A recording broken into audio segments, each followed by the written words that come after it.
Salam world, I'm your shorter than average girl from down under, and I'm sorry if my voice sounds weird.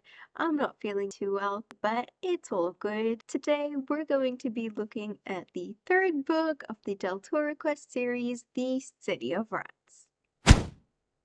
So, the City of Rats is strange, very strange. Doesn't have that classical adventure style that you would usually expect from a fantasy novel. Honestly, if the story wasn't toned down for kids, the plot would probably be that of a post-apocalyptic horror or thriller. Like, you have a cult, you have musophobia, toxicophobia, ophidiophobia, a corrupt government system, the horrors of capitalism, attempted murder, and homicide. Need I say more? Honestly, the anime highlights the evil nature of these characters called the Rakachas and makes the trio seem more innocent than they actually are in the book. So yeah, if you want to catch my child-friendly reaction to the anime episodes, you can watch the episode 8 to 12 reviews in the Hobbit React playlist up here. But honestly, this book is pretty average on its own. It feels incomplete. Which technically it's because that the actual city of the rats, Hera, is a very, very important location in future books, but also without the additional information that you get from all the other books in the series, this story feels very superficial. But you don't actually need any supplementary information to understand the novel. So if you're here for the book review, you can go to the time shown on the screen right now or the timestamp in the descriptions, whichever suits you best. So, let's talk stories.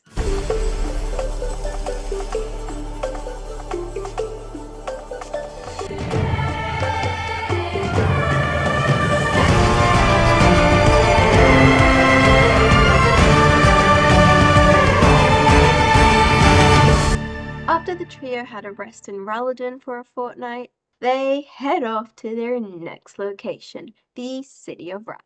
But as they were traveling, they realized that they're being followed by none other than Tegan's kids. And the names of the children are Hot, Tot, Chip, John, Levi's hands are Pick, Snip, Long, and of course the dreaded Ichabod. Now, the kids were smart enough to trap the trio, but not smart enough to keep them trapped. And with a stupid argument instigated and encouraged by the trio as a distraction, they managed to take down and escape all 11 of Tegan's kids. So, happy days! And they make it out of Tegan's territory and find a shop. Not just any shop though, but Tom's shop. This place is the equivalent of Diagon Alley in the DQ universe. So they end up buying oven rope, Instabread, medieval grenades, a Hoovel-sized sanitation plant, Ariel's bubble pipe, and some thirsty bunch of crystals. Not to mention the 3 not for sale horse-like monstrosities known as muglets. And as you may have guessed, all these items come in handy in this adventure. With the exception of the muglets, cause they end up knocking out the trio in front of their homeland, the gates of the cult-like city of Norads. A place where there are no rats here. Get it?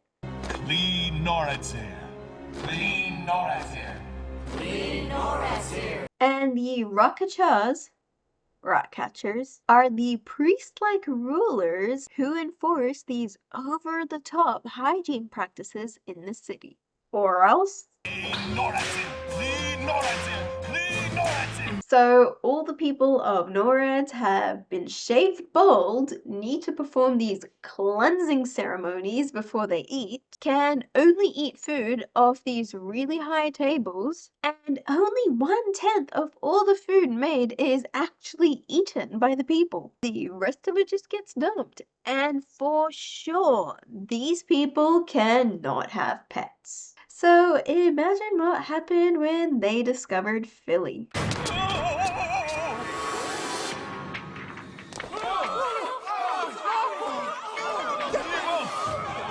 is evil in our halls!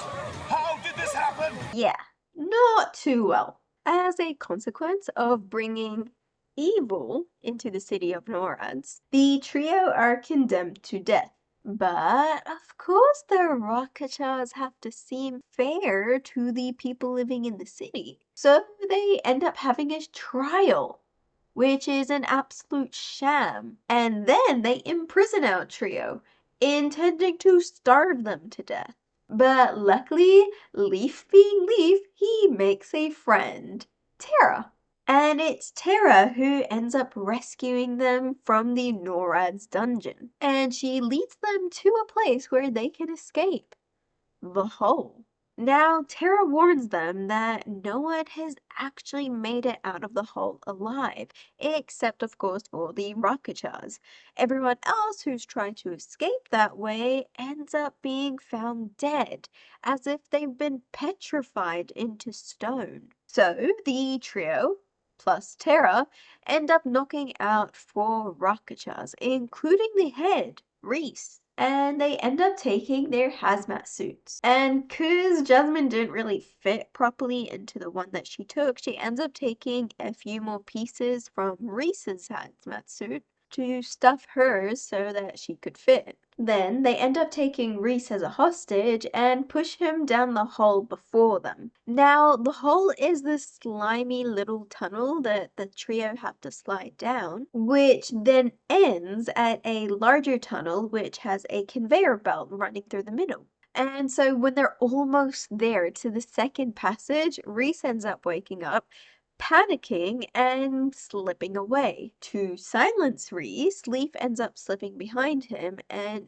finds him dead, petrified in that stone state. It turns out that the hole is lined with this poisonous fungus which produces the slime, and any contact with it petrifies and kills a person. And by Jasmine taking elements of Reese's protection to pad her own suit, and then forcing Reese along down with them, the trio actually condemned Reese to death.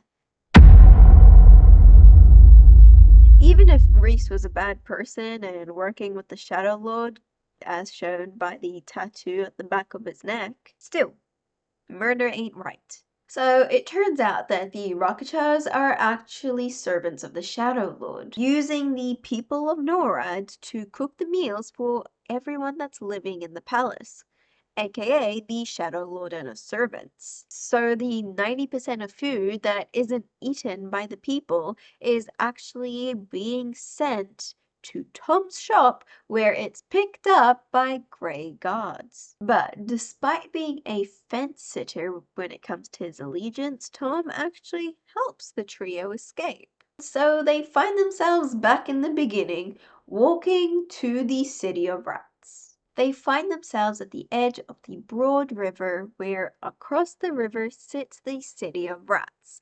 Using Tom's water-hungry crystals, they cross the river like a breeze, to then be attacked by rats throughout the entire night. Having basically used up all of their medieval grenades, the trio finally make it to morning where the rats run away from sunlight. And it is here when the trio have a very deep conversation, which we'll get into more detail later. But anyways, the trio end up going to the abandoned, infested city when a voice starts talking to Leaf. This voice tells Leaf to come closer and to dispose of the belt around his waist. This voice, it belonged to Rhea, the Opal's guardian. Now, Rhea is a giant snake with telepathic and hypnotic capabilities.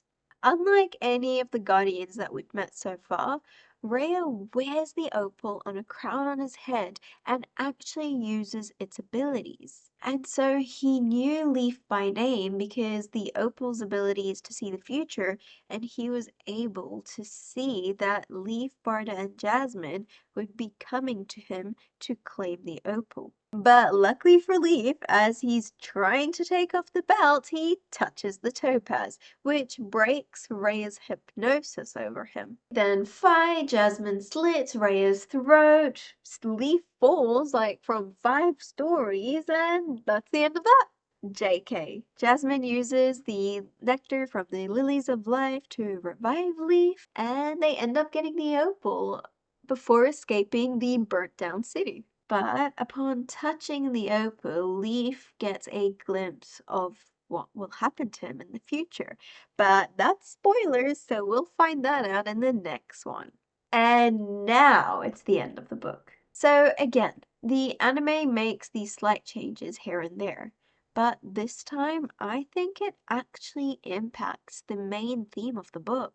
The theme is moral ambiguity and its role on determining intention and allegiances. But Barda in the anime maintains his father-like wisdom, which prevents us from being able to explore his own personal intentions. Leaf and Jasmine are shown as these rash teenagers who are always bickering. And so the deep conversation about the legitimacy of the quest and the aftermath feels less impactful and genuine because of the light-weighted humor. But don't get me wrong, I absolutely love the dynamic that the two have in the anime. I just feel like that Leaf doesn't mature as much as he does in the books, so it kind of tips off the balance in that conversation. And not to mention that the Rakachas are far more sinister in the anime, and the end of Reese is very different than it is in the books. So you don't really see the flaws of the main cast as much, which is important because it adds depth to this entire discussion about morality. Like, Leaf just seems arrogantly perfect in the anime, which isn't the case in the book, where he's humbly flawed.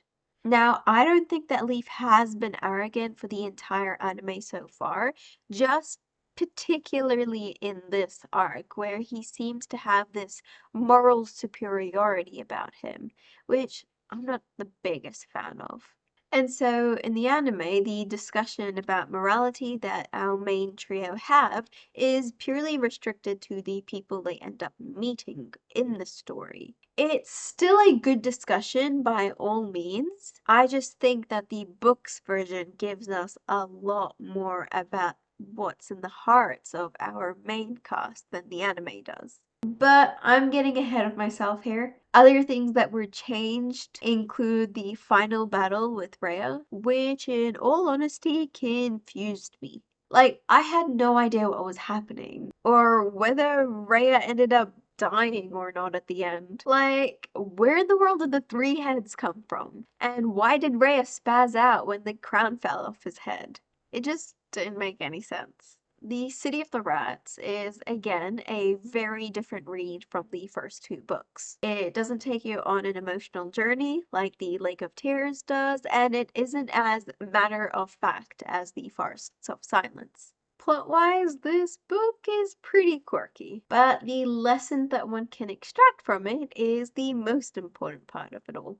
So to introduce the discussion, I'm going to have to point out a few plot points which will become important. So first, when the trio are in Tom's shop, a man from the Resistance comes in and he says, They are the result of 100 years of poverty and neglect by a ruler who supposedly cared for his people. Tom helps this man and even gives him a discount. But then later, the trio see Tom cozying up to the Grey Gods and Rakachas. When confronting Tom, he says, Obviously, the 3 of you never cared to notice.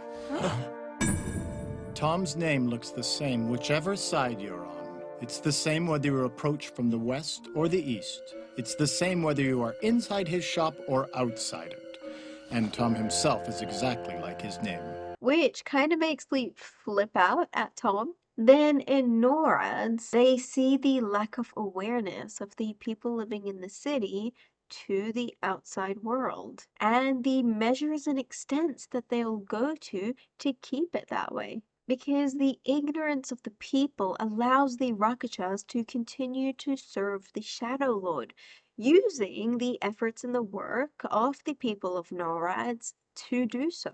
Then, in the city of rats, they find similarities to Norads, and then Rhea tells them the story of the city. The city of rats, formerly known as Hera, was actually a luxurious city, almost like a marble labyrinth. Minas Tirith, anyone? Where the torches were basically on 24/7 because of how crowded and narrow the streets were. The people there, they valued food, gems, and jewelry. And as you can imagine, the combination of crowds, darkness, and food, they also valued cleanliness. And so there was a necessity for a job called a rat catcher to form in Hera.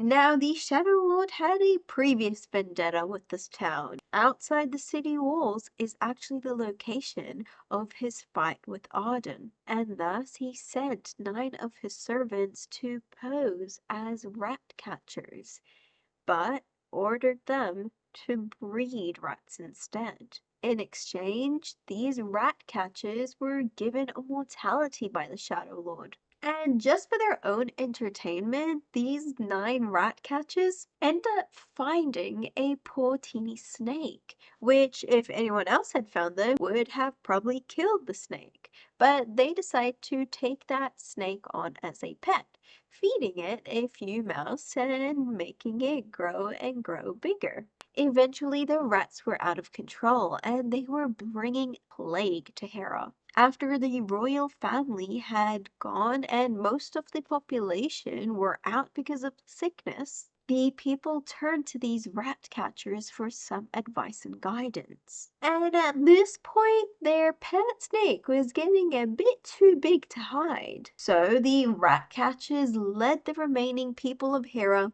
out of the city, across the river, and formed a new city with no rats. Oh, sorry, Norads. And so the rat catchers became the supreme leaders of this new city and called themselves the Rakshas. And the now abandoned city became the prime ground for this poor little snake to grow even larger, becoming the formidable Rhea. Now, the Shadow Lord wanted the city of Hera to be abandoned. This was good for him, but I'm not going to mention why because that's important in a later book. But he wasn't the one who made Rhea. The Rakshas did, and it was the Rakshas who relayed the information between the Shadow Lord and Rhea about each other's existence. And so when that fateful day came, the Shadow Lord bestowed the opal to Rhea. Honored by this gesture, Rhea became a servant to the Shadow Lord, believing itself to be favored by him. And this was kind of an ego boost for the snake, so it put the opal on the crown and made itself the ruler of the city of the rats. And the final point that we'll need to make before we get into our discussion is the accidental murder of Reese by our trio. So, now that we have all the pieces of the puzzle, let's start putting it together. The people of Hera were ignorant about the condition of cleanliness in the city until it was too late. At this point, they believed that they couldn't do anything about it. And so when the rat catchers proposed a solution which would save their life from this infectious plague, they were extremely grateful. And without asking any questions, they believed everything that the rat catchers said. In a very similar way, Rhea felt grateful to the rat catchers as well. Rhea was basically nothing before the rat catchers found it, and they were the ones who raised it and allowed it to grow. As I said before, if anyone else would have found the snake, they would probably have killed it. The gift of life that both Rhea and the people of Hera believed they received from the rat catchers is what made them just believe every word that they had said. By extension for Rhea, he felt the gratitude extended towards the Shadow Lord, and this gratitude grew further when it believed that the Shadow Lord was trusting it with the power of the opal. Now, this is very interesting because, as I mentioned, Rhea is the only one of the Guardians that we know of so far to be able to use the ability of the gem given to it. And this is potentially because Rhea's intentions weren't muddied, they weren't evil in nature, just misguided.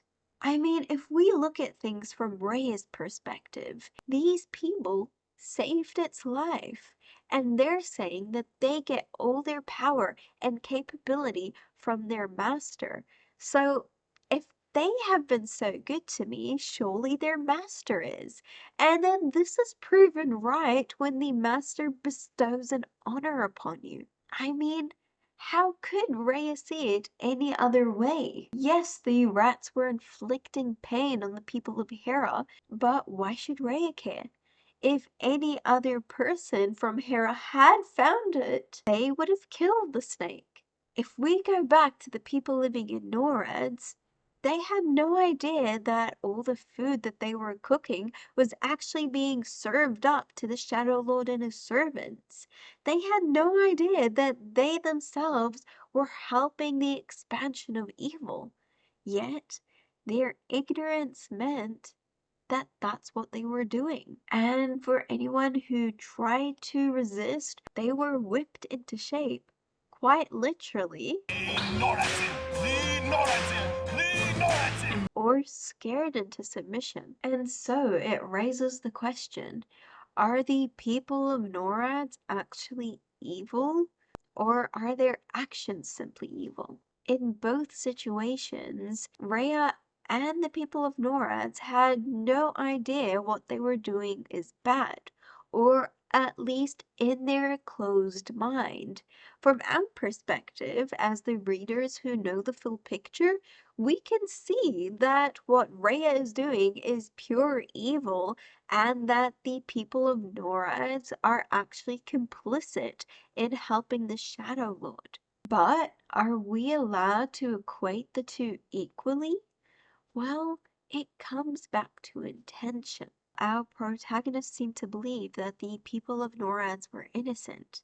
They were being used, abused by Rakachas for the sake of the Shadow Lord, whereas they didn't afford Rhea that particular sympathy. And the reason for that is because Rhea had accepted his fate. Rhea was personally willing to assist the Shadow Lord in whatever the Shadow Lord did, not questioning anything, whereas the people of Norads didn't even know the Shadow Lord existed. I think if we looked at Rhea before it received the opal and knew that the opal was given to it by the Shadow Lord, then we could have equated their two situations. But now that ego was involved, Rhea was willing to take this stance because it believed it would make him closer to the Shadow Lord, allow him to have some kind of power. That shift in mentality and intention made Rhea an evil individual. But that's not the end of the discussion about how ignorance can lead someone to perform evil actions, because we actually see our protagonists falling in that same trap when they had no idea what the hull would do and how the hazmat suits that the Rakacha were wearing were actually the protection from the hazards that existed in the hull. They ended up committing quite a heinous crime. Homicide. They killed Reese, but thankfully, after they knew the truth, they were remorseful. There's nothing you can do to change the past. At least they were accepting of their mistake, of the action that they had committed. No matter if Reese was an evil individual or not, the action itself is evil. regardless of who it's committed against. And so, having that remorse shows us that they themselves had no evil intention. Potentially with the exception of Jasmine, who didn't feel as remorseful until Leaf told her to. But we can sit down and argue about Jasmine's morality because unlike Leaf and Barda, Jasmine grew up on her own. Morality isn't something that she particularly learned from anyone. Her survival would hold precedence over morality. And so that gets us to Jasmine's reaction to the man who walked into Tom's shop.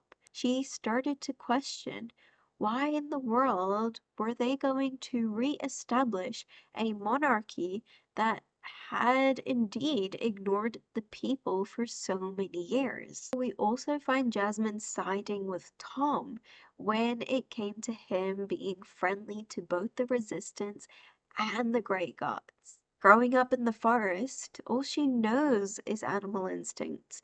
People are going to go to any extent to save themselves, and that's basically what Tom's doing. To save his skin, he's not picking sides. But as Jasmine points out, he risked his life to save them, which is more than she could have expected from a selfish individual like him.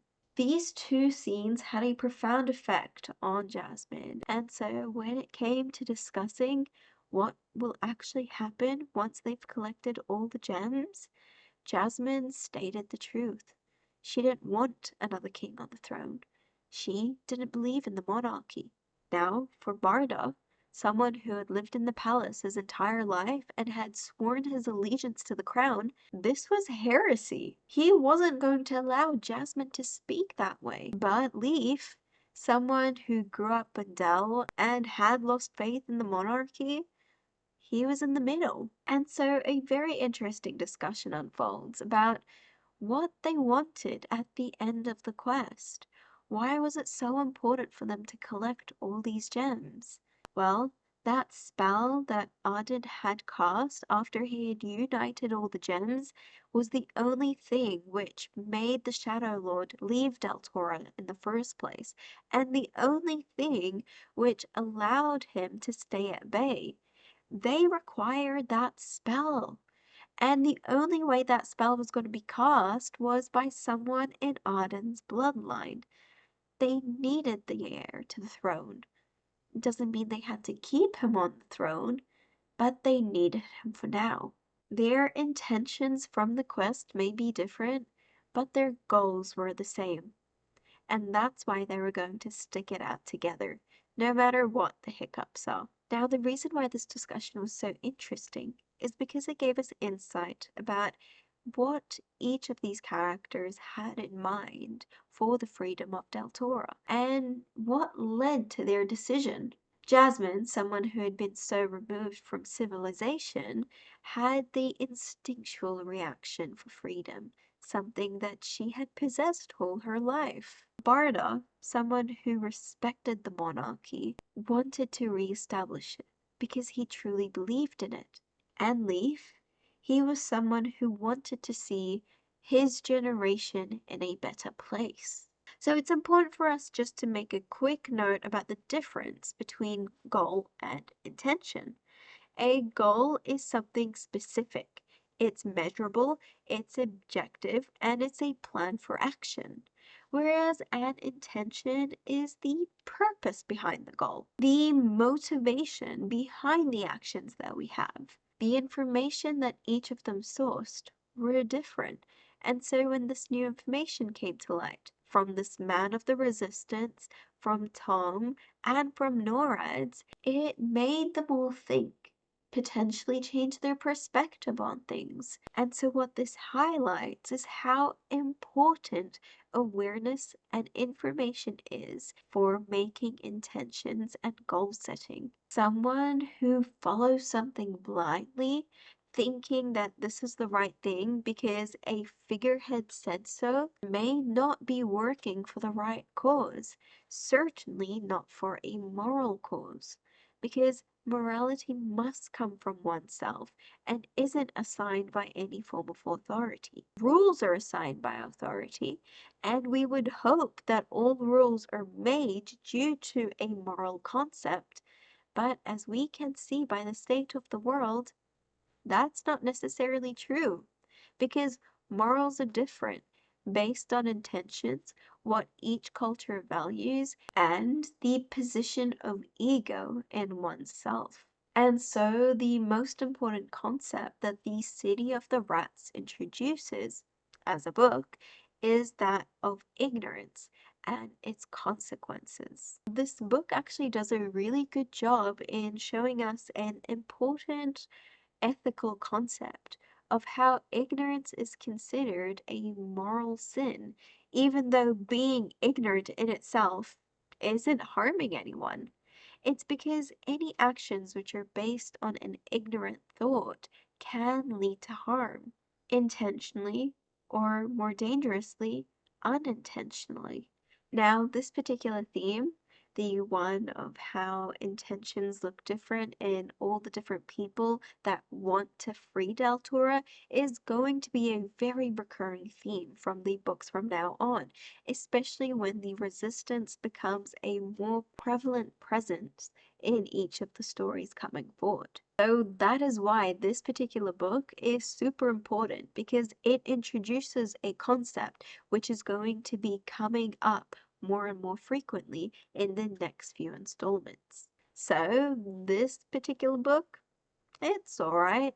The good thing about it is you don't need to look into much of the supplementary material to understand it, because a lot of the backstories are actually given in this book, but it still feels like it's missing something.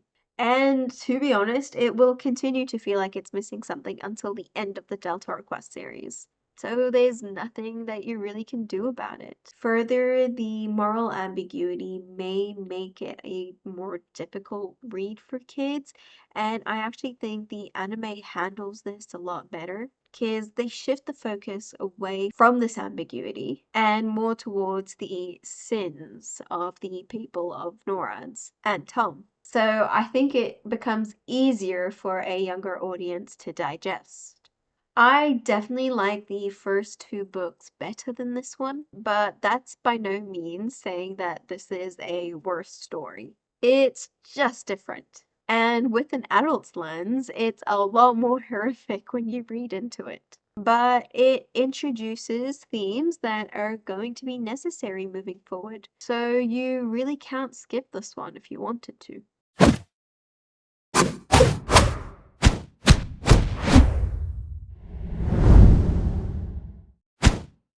So that's the third book of the first Deltora Quest series, The City of the Rats. Again, I apologize for my cranky voice, but if you did enjoy this video, please give it a like, subscribe, and hit that notification bell to make sure you don't miss out on any of the Deltora Quest videos. Next week, we're going to be doing a movie review, so stay tuned for that. Remember, be brave, be happy, and be kind, and we'll catch you all next time.